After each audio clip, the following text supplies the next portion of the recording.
நஜாசத்துடைய பாடத்துல அடுத்ததாக நாய் பண்டிகளுடைய தோள்களை தவிர மிருகத்தினுடைய தோள்களை பதனிடுவதனை பற்றி நாங்கள் அவதானிப்போம்.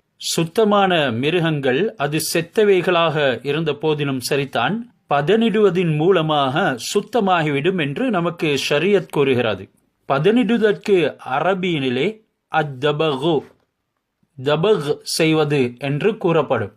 தபக் என்றால் என்ன? ஹுவ நஸஅல் ஃபலலாத்தி பிஹரீஃபின் வலவ் நஜிசன்.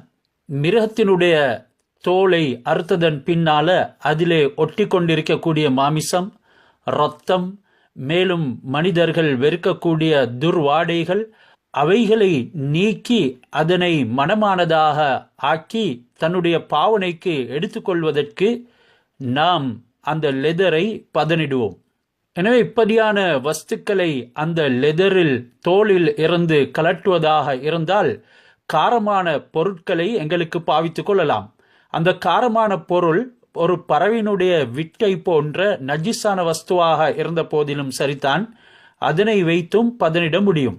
வெறுமனே மில்ஹ், உப்பு, துராப், மணல் இவைகளை போட்டு மட்டும் பதனிடுவது போதுமாக மாட்டாது. சூரிய வெப்பத்திலே வைத்து அதனை காய வைப்பதும் போதுமாக மாட்டாது. இந்த பதனிடப்படக்கூடிய தோலுக்கு உதாரணம் கூறுவதாக இருந்தால் நஜிஸான ஒரு ஆடையை போன்றது. அதனை நாம் எப்படி சுத்தமாக்குவதற்கு கழுவுவோமோ அதைவிட சற்று வித்தியாசமான முறையிலே இதனை நாம் சுத்தம் என்ற நிலைமைக்கு கொண்டு வருவதற்கு முயற்சி செய்ய வேண்டும். அதற்கே நாம் டன் பண்ணுவது, பதனிடுவது என்று கூறுவோம். இவைகளை சீரான முறையிலே பதனிட்டு குறிப்பிடத்தக்க ஒரு நிலைமைக்கு நாம் கொண்டு வந்து விட்டோம் என்றால் அதனை அணிந்து கொள்ளவும் முடியும், முசல்லாவாக பாவித்து அதன் மீது தொழவும் முடியும். ஒரு ஆடையை கழுவுவதனை போன்று இந்த பதனிட்ட தோலையும் கழுவியதன் பின்னால் அதிலிருந்து துர்வாடை வீச மாட்டாது என்று இருந்தால் அவைகளை தாராளமாக நம்முடைய தத்தமது தேவைகளுக்கு பாவித்து கொள்ள முடியும்.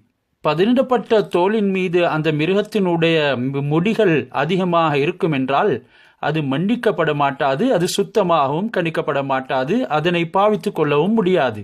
நல்ல முறையிலே பதனிட்டும் கூட அதனுடைய சில முடிகளை நீக்க முடியவில்லை, கடினமாக இருக்கிறது, நீக்குவது சிரமமாக இருக்கிறது என்றிருந்தால் கொஞ்சமான முடி அதிலே தரிப்பட்டு இருப்பதனை மன்னிக்கப்படும். நாம் கண்டிருக்கிறோம், ஆரம்ப காலத்தில் புலித்தோள்களை கூட அணிந்திருப்பார்கள். என்றாலும் அந்த புலித்தோள்களிலே முடிகள் இருக்கும் என்றிருந்தால் அது நிச்சயமாக கூடாது.